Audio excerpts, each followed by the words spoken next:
donner vie à des objets ternis, donner forme à la matière. Acacia, noyer ou pierre, tout renaît au travers de ses mains. Il est l'artiste, le sculpteur, le peintre, mais avant tout l'humain, qui connaît la valeur des choses, de la vie, la valeur du regard aussi, celui que jette sur ses œuvres le spectateur surpris. Inspiration de la culture africaine dans ses sculptures, tendance pop art à la Warhol ou Basquiat dans ses tableaux, sa vision de l'art nous surprend, nous dérange aussi, mais reste toujours un moyen pour lui de toucher, d'émouvoir, mais surtout de nous faire réfléchir. Façonner est un exutoire, un moyen de faire, de défaire, de transposer ses états d'âme, peut-être son mal parfois. Autodidacte, il n'a de cesse de se réinventer. La finalité d'une œuvre n'en est pas une, et c'est au travers de l'art, non pas qu'il se définit, mais simplement qu'il se sent là, vivant. En attendant la suite de Faber.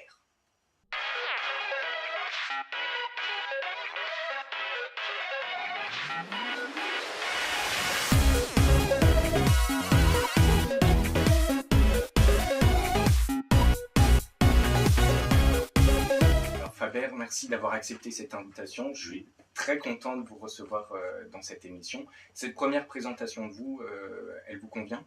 Oui, bien sûr. Oui. Oui. Vous êtes flatté? Elle est quand même pas mal. Oui, quand même un petit peu. Enfin, c'est rassurant pour moi de me dire que ce que je fais peut plaire et parler. En quelques mots, comment est-ce que vous vous définiriez, Faber, aujourd'hui? Oui, bah, en un mot. Tout reste à faire enfin à ce niveau-là. Je veux dire, Faber, c'est ce que je fais, je le fais avant tout pour moi, quoi, pour justifier le temps qui passe, pour vider des sacs, pour essayer de m'oublier, essayer d'oublier, ne pas penser. Et puis la magie de ramasser un caillou, un bout de bois et le transformer. Je rentre dedans, je ne sais pas où je vais exactement et j'arrive là où j'arrive et j'en suis le premier surpris. Et Faber, l'homme? L'homme, Faber, être un homme déjà, qu'est-ce que ça veut dire? L'homme, il avance, et puis un peu au jour le jour, avec toujours des angoisses de l'avenir, la peur du devenir, et donc j'ai trouvé un moyen. Alors, on va regarder des photos de personnes. Le principe, c'est de me dire si, pour vous, ils sont copains ou pas copains. D'accord. Bon, on regarde la première. Ouais. Gucci, sculpteur. J'ai aucune mémoire. Je vois plein d'images. Je feuillette des magazines d'art, des livres d'art, mais je ne retiens pas les noms. Alors, celle d'après. Ah bah oui, bon, oui, quand même, bien sûr. Hein, copain oui, ou pas copain? Oui, copain d'ailleurs. Enfin, je sais pas, quand j'imaginais, parce que moi, depuis l'enfance, j'ai toujours imaginé qu'un jour je m'essayerais à la peinture. Je n'avais pas du tout pensé à la sculpture, et j'imaginais que si un jour je m'essayais à la peinture, bah, je ferais des choses un peu dans un esprit comme ça, des choses un petit peu à l'arrache, d'un seul jet. Et puis, mais j'aime beaucoup ce qu'il fait, mais ça correspond pas du tout. Enfin voilà, ce que je fais. Je suis surpris de ce que je fais. Mais j'aime beaucoup. Bah ouais. Donc copain. Bah oui. Celui-ci. Oui, bah oui, j'adore Queen. Super copain. Bah oui, bien sûr. Bon, puis là, il y a une position. Oui, ouais, c'est un sacré personnage. Suivant, Bob Dylan. Bob Dylan, oui. Bah, copain oui, aussi. Bah oui, copain. J'ai l'harmonica dans la poche, moi aussi. Est-ce que vous faites de la musique aussi? Oui. Mais comme ça, pour moi, comme la peinture ou la sculpture, c'est ce que j'ai tendance à dire. Je m'adonne au plaisir solitaire. J'ai du mal, par exemple, à travailler, peindre ou sculpter quand on me regarde. Et puis, mais pareil pour la musique. C'est pour moi, c'est pour transposer des états d'être, des états d'âme. J'ai plein de petites mélodies qui m'appartiennent, qui me trottent toujours dans la tête. Et je vide des sacs avec ça, en fait. Donc quand vous sculptez ou quand vous peignez, vous ne pensez pas du tout au regard du spectateur qui arrivera ensuite? Ah ben non, le spectateur, il ne peut pas rester. Quand je travaille, on ne peut pas me regarder, j'arrête tout. D'accord. Et j'ai besoin d'être seul pour ça, quoi. D'accord. C'est d'abord pour vous que Oui, oui, c'est pour moi. Je veux dire, après, ça plaît pas, c'est beau, c'est pas beau. Qu'on m'en dise quoi que ce soit, de toute manière, j'ai trouvé que je pouvais faire ça et je le ferai, quoi. Voilà. C'est d'abord pour moi, quoi, ouais. Pour justifier un peu mon existence, quoi. Justifier chaque jour qui passe en faisant quelque chose. Ouais. Ah, oui. Bon. On ira voir, oui, bien sûr. Donc là, super copain. Ouais, je suis pas sûr Un que peu c'est papa. quelqu'un. Je suis pas sûr que c'est quelqu'un que j'aurais vraiment du plaisir à côtoyer, parce qu'il était quand même assez particulier, quoi, hein. J'ai des images de lui comme quelqu'un d'assez quand même pédant, prétentieux, très au-dessus. Enfin bon, oui, voilà, quoi, je sais pas. Je sais pas bien quoi penser de lui, mais bon, j'aime bien son travail, et puis oui, la factory, tout ce qui se passait autour.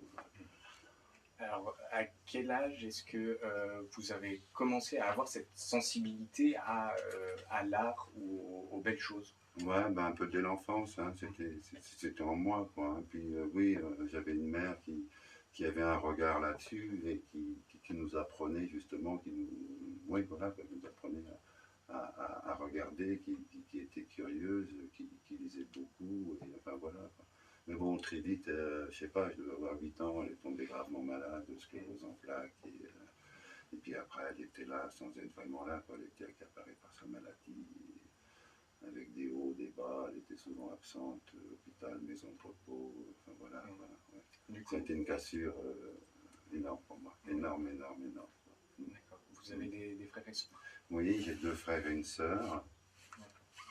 Donc vous vous êtes retrouvés tous les 4 à ce moment-là? Oui, avec un père gendarme qui nous a fait marcher au pas de bonheur, qui prétendait que les amis ça servait à rien, parce que de toute manière c'est pas eux qui nous amènent à manger plus tard quand on aurait faim, donc on n'avait pas d'amis, quoi.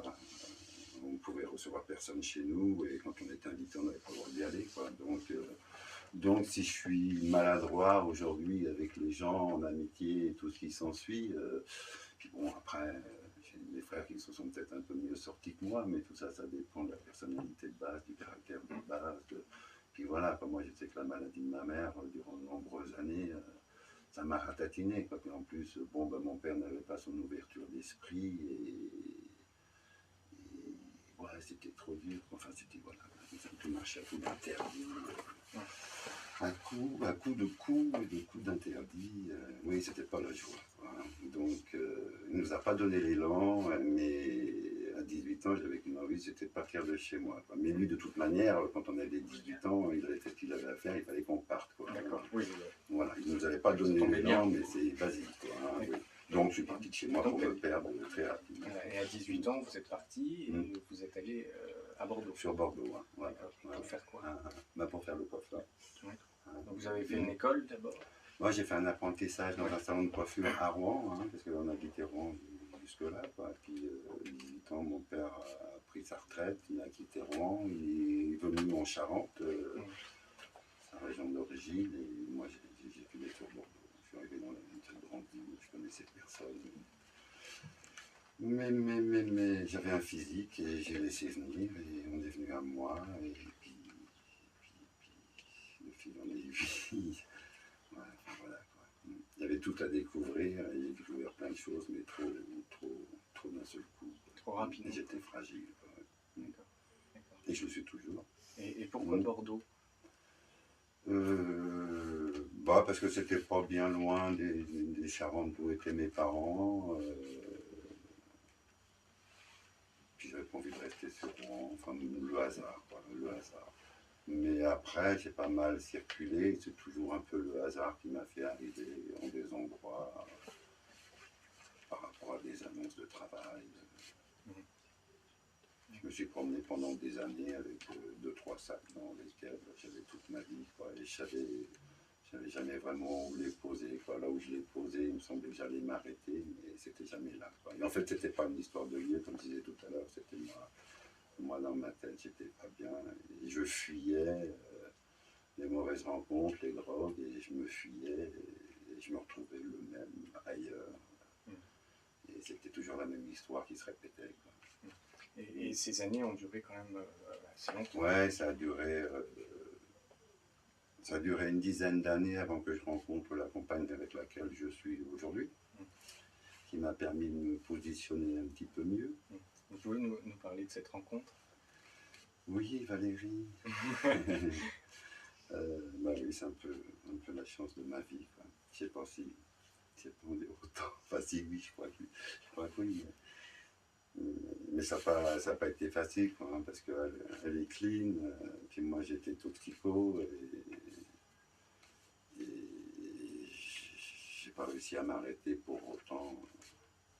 Quand j'ai rencontré, quoi, il m'a accompagné pendant 10 ans, et moi toujours à galoper après l'argent, après le produit, qui en a, qui en veut, enfin voilà, quoi. Hein. Vous regrettez ces années?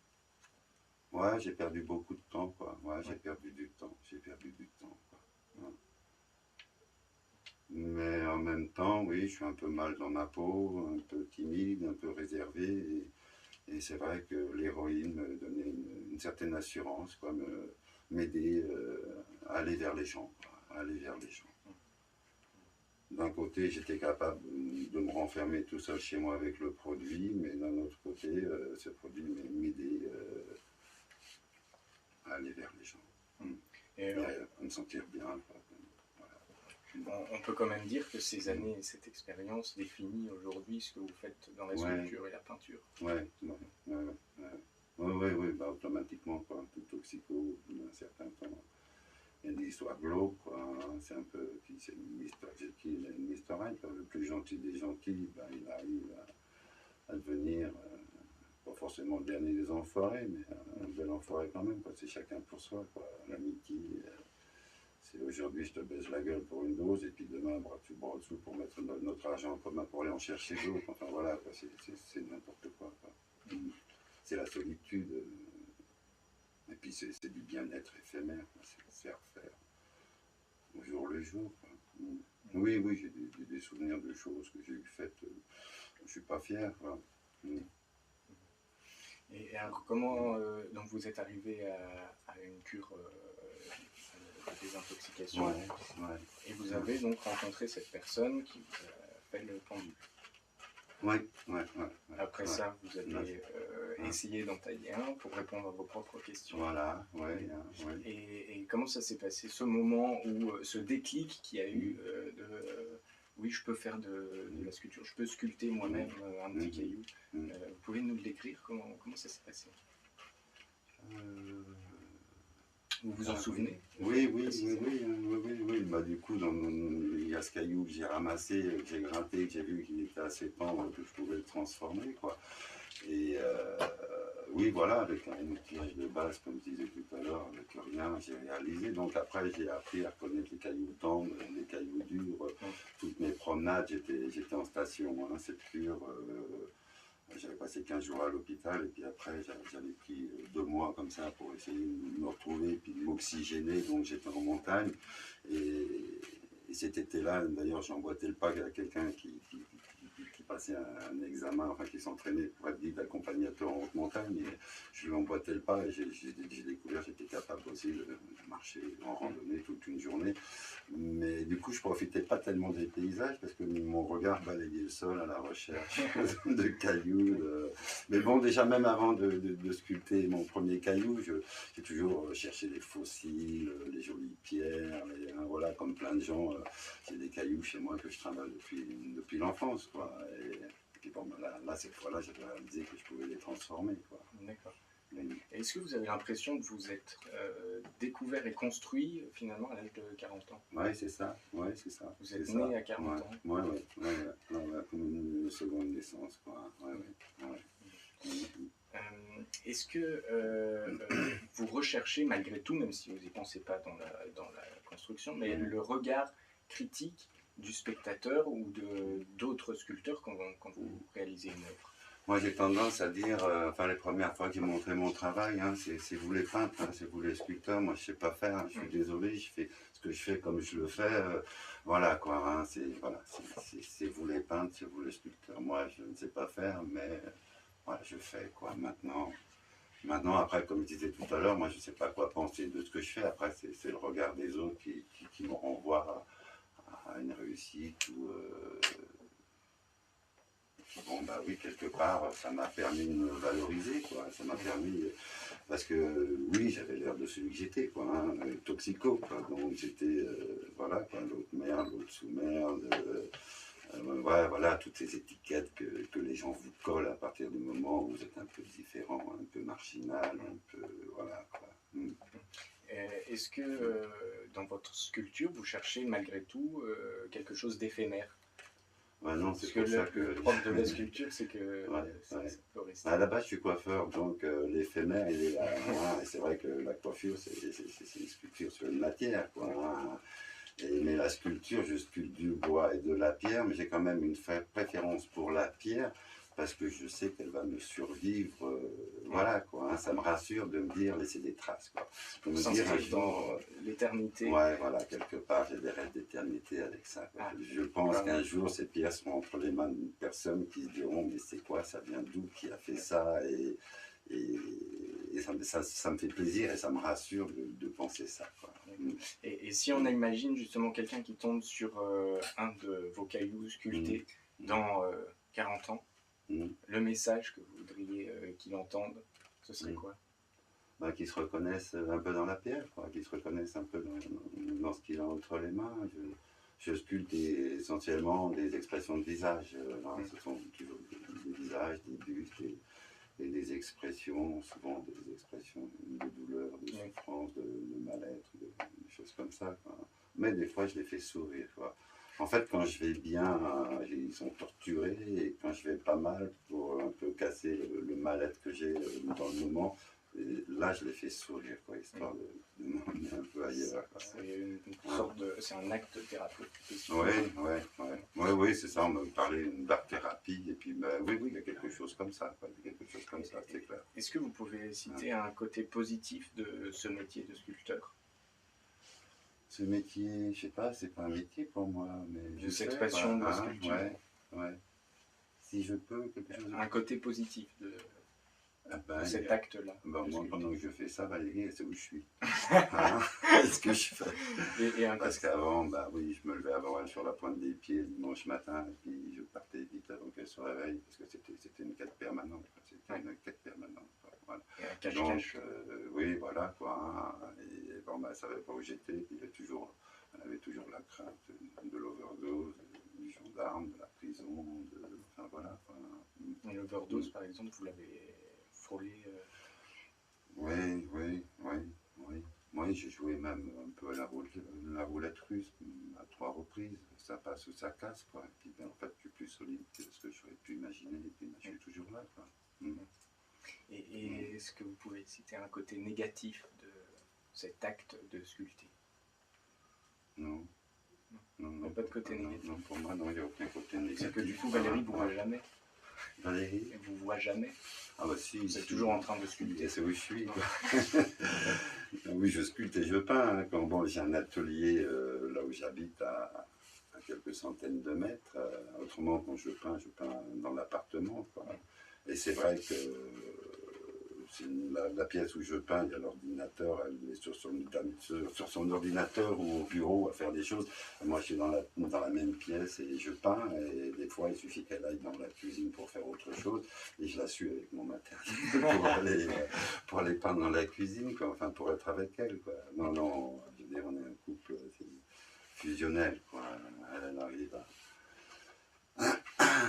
à vivre sans moi que moi. Sans elle, j'ai du mal, quoi.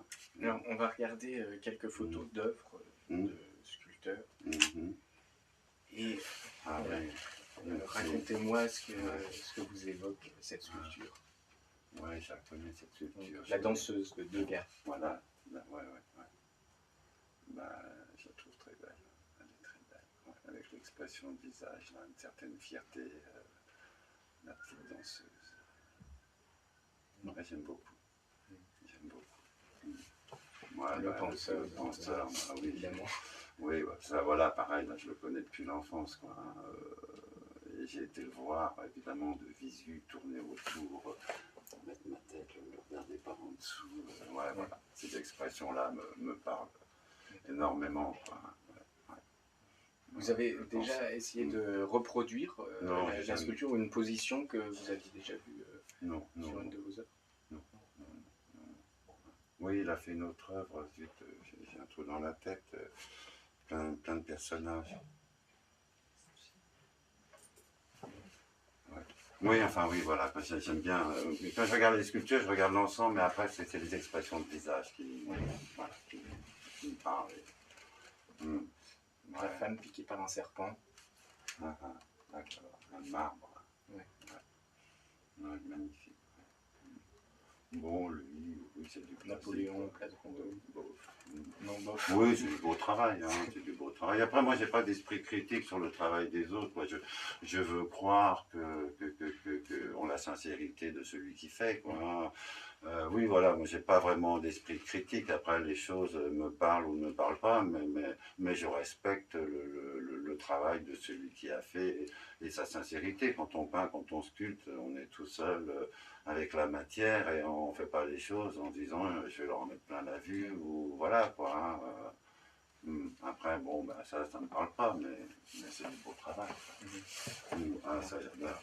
J'adore l'art africain. Statue africaine, évidemment. J'adore l'art africain, oui. La culture Maïman Dogon. Ouais. Vous vous en inspirez beaucoup dans... Ah non, je m'inspire pas des autres en fait. Hein. C'est mes petits dessins à moi. C'est mes petits dessins à moi. J'ai exposé à la Palisse là pendant plusieurs années. À l'Art en Marche, là, c'est Louis Marcel, c'est l'un des premiers qui a ouvert des galeries d'art singuliers en France.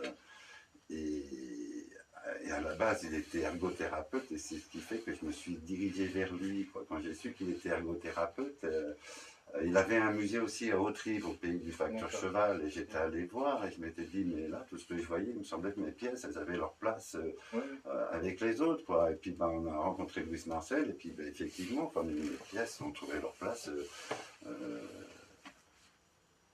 et oui, voilà, le fait qu'il soit ergothérapeute, il me semblait qu'il serait mieux apte à comprendre ma démarche. Et lui, de dire, ben, je sculpte comme on fait des petits dessins. Voilà, quoi. Une photo de Jacques Pion. Reporter. Très belle, très belle. Bah ouais, des expressions de visage. Là, que vous auriez pu sculpter. Oui. Peut-être pas les yeux fermés. Si, j'ai quelques sculptures avec des personnages qui ont les yeux fermés, puis un côté apaisé. Bon, là, c'est je suis un chien parmi les chiens, moi je le sais. Voilà. Bah oui, au premier abord, il y en a qui voulaient voir quelque chose de sexuel, du style, bah non, quoi. Je veux dire, lui, conscient d'être un chien, bah, il a quatre pattes, les autres, ils se prennent pour des humains, ils se tiennent debout, ils le regardent de travers, bah ouais, c'est encore toi, t'es pas comme nous, quoi. Hein. Mais voilà, un chien conscient de son état d'être. Vous avez longtemps souffert finalement d'une différence. Ouais. D'une difficulté d'intégration. Du regard des autres et aujourd'hui, vous ressentez encore ça, cette différence? Oui, encore. Oui, ça arrive encore. Hein, une manière d'être, des réflexions. Bah, on ne plaît jamais à tout le monde et puis tout le monde ne nous plaît pas. Quoi, hein. Après, ben oui, certaines personnes, la différence les rend un peu agressifs, provocateurs. Oui, depuis l'adolescence, je me dépatouille avec ça.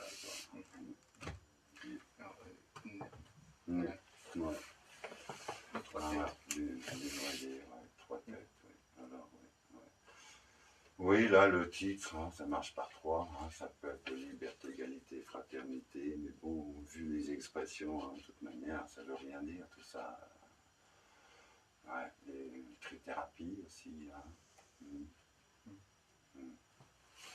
Ouais. Est-ce que c'est une des choses à travers laquelle vous définiriez votre différence, votre histoire et puis votre maladie, qui a un impact fort dans vos œuvres, dans ce que je fais, le fait d'être séropositif depuis bientôt une trentaine d'années. Pendant 10 ans, j'ai continué à me défoncer tout en sachant que j'étais séro, parce que de toute manière, il me semblait que il n'y avait pas d'avenir, quoi. pourquoi arrêter, puisque de toute manière, on va crever, quoi. Puis pourquoi essayer de faire ou d'entreprendre quoi que ce soit, de toute manière, c'est trop tard pour tout est foutu, tout est râpé, quoi. Puis bon, oui, par hasard quand même, autour de la quarantaine d'années, j'ai taillé ce caillou, mais je pensais pas que j'aurais le temps de faire autant de choses que ce que j'ai pu faire, quoi. Et ça, vous en parlez facilement? Bah, c'est délicat parce que ça fait peur, quoi, hein, ça fait peur. Et puis, bah, je suis coiffeur, quoi. Et les gens, bah, il y a toujours une appréhension, quoi. Là où on habite, le bruit court, le bruit court. J'ai croisé des gens à l'hôpital suite à des soucis de santé qui ont cru avoir compris que j'étais séropos et qui sont revenus dans la petite ville où j'habite et les informations circulent vite, quoi, hein. Et ça fait un tri dans notre clientèle aussi. On a des rasoirs, on a des ciseaux, les gens ont peur, quoi. Les gens ont peur, mais bon, on sait ce qu'il faut faire pour ne pas le transmettre, quoi, hein. Je veux dire, c'est pas parce qu'on vit avec un virus que le but du jeu, c'est de leur filer au plus grand nombre, quoi. C'est ce qu'il faut, ce qu'il y a à faire et ne pas faire. En parler aujourd'hui, c'est pour vous aussi permettre de faire évoluer ces mentalités? Bah, si ça peut, ouais, c'est vrai qu'il y a des traitements, là, à l'heure d'aujourd'hui, beaucoup de gens ont l'impression qu'on peut vivre sa vie maintenant sans forcément prendre de précautions parce que les médicaments sont là et qu'on peut vivre avec, quoi. Seulement, s'ils savaient à quel point ces traitements sont inconfortables, peut-être qu'ils feraient plus attention, quoi. Ouais, parce que, ben oui, hein, tout médicament actif a des effets secondaires, quoi, plus ou moins en fonction des gens. Certains vont encaisser mieux que d'autres et d'autres ne vont pas encaisser du tout. J'ai perdu des amis suite à des interactions médicales, quoi. Oui, d'ailleurs, quand je sculpte ou je peins, j'ai toujours des trucs qui me trottent dans la tête, quoi. Quand j'ai grossi une pierre ou du bois, quelque chose d'assez gros, je ne m'y prends pas de manière académique, quoi. Je rentre dedans, quoi. Je la défonce, je l'enfonce, je m'acharne, je donne tout, quoi. Je me secoue la carcasse, quoi. Je donne tout, quoi. Je rentre, j'ai plus de bras, j'ai plus de jambes, je suis poussiéreux, j'en peux plus, mais j'y mets une espèce de rage, de hargne, c'est-à-dire, je ne peux pas dire que quand je sculpte ou quand je peins, j'ai la tête vide. Au contraire, j'ai la tête qui est pleine de trucs dans un premier temps. Et puis après, une fois que la chose est mise en forme, après, bah, je la caresse pendant des heures, je l'adoucis. Ouais.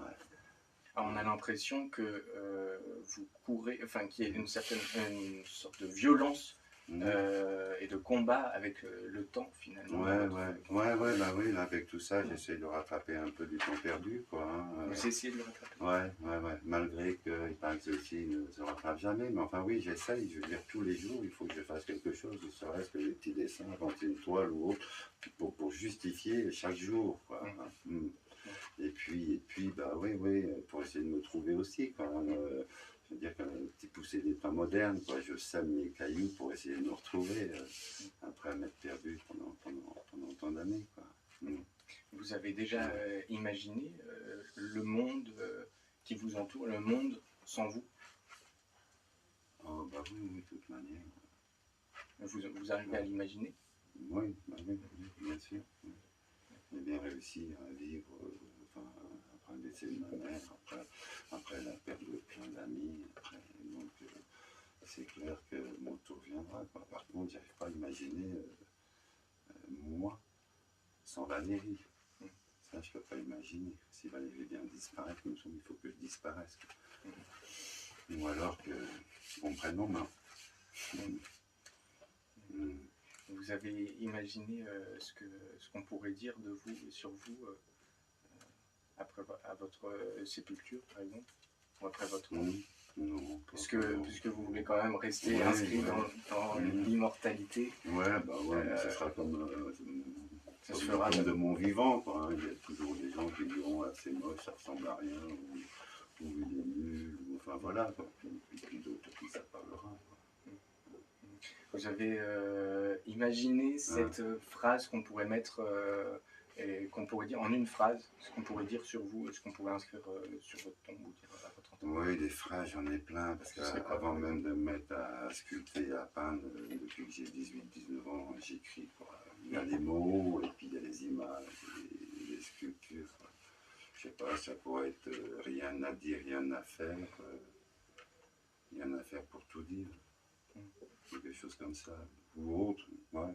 J'ai plein de phrases comme ça qui collent à une réalité, mais comme j'ai pas la mémoire des auteurs que je lis, des titres de leurs livres, malgré que je lis beaucoup, j'ai pas la mémoire des noms, des titres d'œuvres en général. Bah, j'ai aucune mémoire de tout ce que j'ai pu écrire. Je veux dire, quand je feuillette, ah oui, j'ai écrit ça. Mais c'est voilà, c'était dans l'instant, et puis c'était vrai. Et ce que j'ai pu écrire par époque, bah oui, c'est toujours vrai aujourd'hui, quoi. Même si j'ai 40 ans de plus, quoi, c'est toujours vrai, quoi. Donc ça date il y a longtemps. Ouais. Mais voilà, quoi. Toujours le même, une continuité, quoi. Alors je vais vous proposer quelque chose pour que ce soit fait, comme ça vous pouvez le valider et on pourra s'en occuper. Valérie s'en occupera aussi. Je vais vous proposer l'hommage qu'on pourrait faire de Faber. Donc ce serait l'hommage de Faber par Faber. Voilà. Donc, je vous le dis, puis vous m'arrêtez s'il y a quelque chose qui est... Okay. Né le 10 février 1956, d'un père militaire et d'une mère souffrante, il s'intéresse très jeune à l'art, mais ne peut assouvir cette passion, entravée par la tradition et les a priori familiaux. À 16 ans, il commence des études de coiffure, activité qu'il continuera tout au long de sa vie. Mais cette vie connaît un tournant dans les années 80, lorsqu'il découvre la drogue, l'isolement et la mélancolie. Porteur d'une maladie alors inconnue à l'époque, il devient l'un des premiers sidaïques de France. C'est en taillant un petit pendule, a priori insignifiant, qu'il découvre enfin sa voie. L'art de sculpter deviendra alors pour lui un exutoire, non pas pour oublier, mais pour lutter contre son mal, contre le temps qui s'acharne à lui montrer que l'existence n'est souvent qu'une question de survie. Souffrance muette, le silence rouge coule dans ses veines, et c'est grâce au soutien de sa compagne, à son amour, qu'il parvint à tenir, à créer, à aimer encore, et ce jusqu'à la fin, la vie. Les expressions qu'il fige sur la pierre, le bois ou la toile, sont les garants primitifs de ses sentiments, de son quotidien, de sa lutte, de sa mémoire. Jusqu'à ses dernières heures, il garda deux passions, celle qui habite son cœur, Valérie, et celle qui anime l'inertie, la vie. Comme il le disait si bien, faire, faire, faire encore, et ne pas penser, surtout ne pas penser. Tellement, voilà, ne pas penser, c'est difficile, hein. Je suis pas assez bête pour ça. Mais bon, ouais, j'arrête pas de chasser des pensées, j'arrête pas penser à ça, non, rien.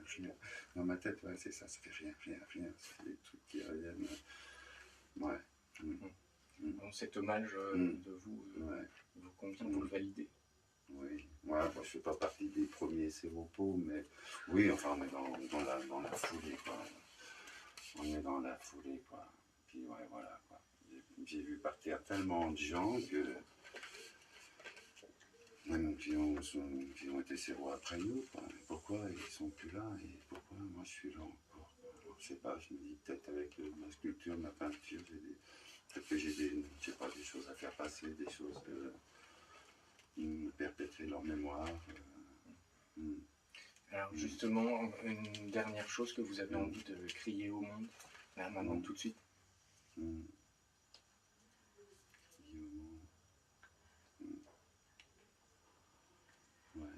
Il y aurait quelque chose. Arrêtez de faire les cons. Ouais. Merci beaucoup Faber. Merci.